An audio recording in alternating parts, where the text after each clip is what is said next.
안녕하세요 여러분. 오늘의 흥미로운 기사 내용은 테슬라 사이버트럭 논란 그리고 현재 시장 상황 분석에 관한 것입니다. 우선 좋아요 버튼을 누르고 채널 구독 및 알림 설정도 잊지 마세요. 여러분의 관심과 지지가 저희에게 큰 힘이 됩니다. 첫 소식은 요즘 핫한 이슈, 바로 테슬라의 사이버트럭에 대해 이야기해볼까 합니다. 사이버트럭은 미래의 트럭처럼 보이는 디자인으로 많은 관심을 끌었죠. 그런데 최근 사이버트럭을 구매한 소비자들 사이에서 예상치 못한 불만이 터져나오고 있습니다. 뭐냐고요? 바로 더러운 세차 문제입니다. 월스트리트 저널의 보도를 통해 알려진 이 문제, 오늘 철저히 분석해보겠습니다. 먼저 상황을 살펴볼까요?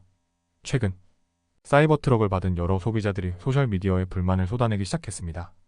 테슬라에서 받은 새 차가 도착했는데 트럭 표면에 먼지, 진흙, 그리고 얼룩이 가득했다고 합니다. 심지어 차량 내부도 먼지로 덮여있고 앞유리는 흐릿한 필름으로 덮여있어 시야가 방해된다는 말까지 나왔습니다. 한 예로 메릴랜드주의 빌월 씨는 자신의 사이버트럭을 받았을 때 매우 실망했다고 합니다. 그가 말하길 $10만 주고 산 새 차가 이럴 줄은 몰랐다라며 실망을 감추지 못했죠. 차량 외부의 스테인리스 스틸에는 물 자국과 지문이 가득했고 앞유리는 이상한 필름으로 덮여 있었다고 합니다. 결국 그는 집에 돌아와 약 1시간 동안 직접 청소를 해야 했다고 하네요. 이 문제는 단지 빌월 씨만의 이야기가 아닙니다.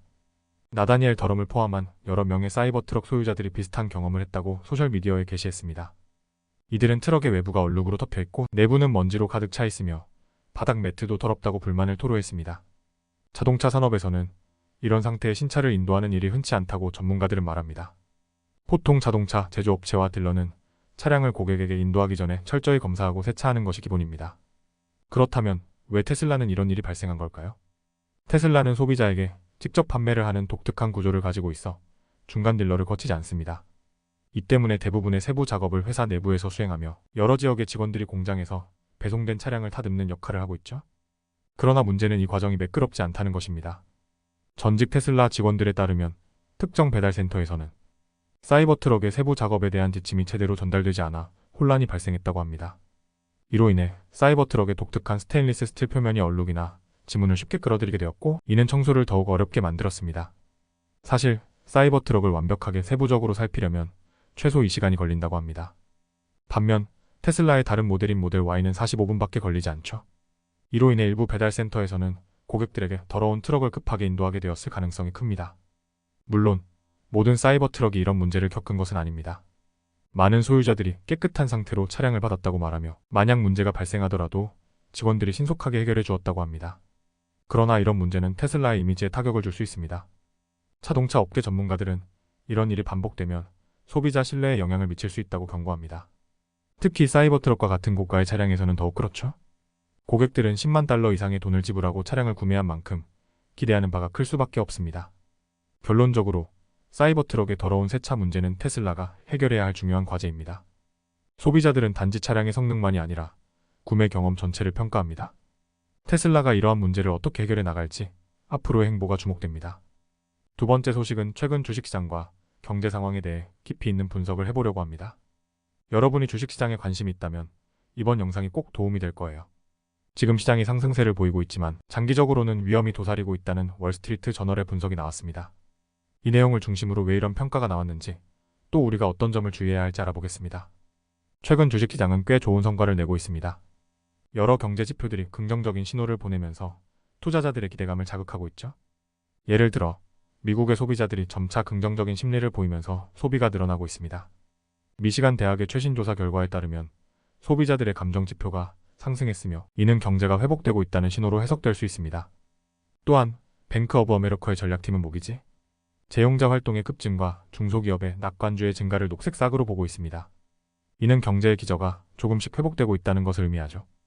특히 모기지 금리가 하락하면서 주택 구매와 중소기업 자본 지출이 조금씩 활기를 띠고 있다는 분석도 있습니다.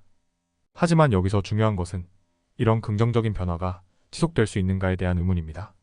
뱅크 오브 아메리카는 이 상황이 단순히 더 나빠질 수 없기에 나아지고 있는 것일 수 있다고 경고합니다. 즉, 현재의 경제 회복세가 근본적인 경제 구조의 회복이 아닌 일시적인 현상일 수 있다는 겁니다.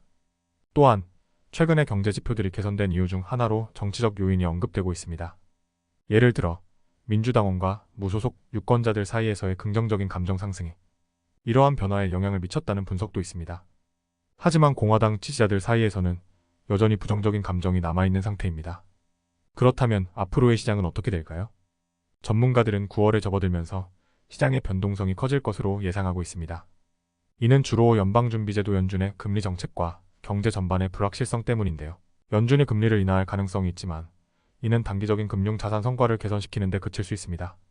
장기적으로는 현재의 재정적 과잉이 문제를 일으킬 수 있습니다. 정부의 적자 지출과 장기 부채의 부족이 결국 경제에 부정적인 영향을 미칠 수 있다는 점에서 지금의 상승세가 지속될 것이라고만 기대하기는 어렵습니다. 월스트리트 저널에 따르면 이러한 단기적인 호황 뒤에는 장기적인 위험이 도사리고 있을 수 있다고 경고합니다. 결국 지금은 경제와 시장이 나아지고 있는 것처럼 보일 수 있습니다. 그러나 이러한 긍정적인 지표들에만 안주하기보다는 장기적으로 발생할 수 있는 위험 요소들에 대해 경계해야 합니다.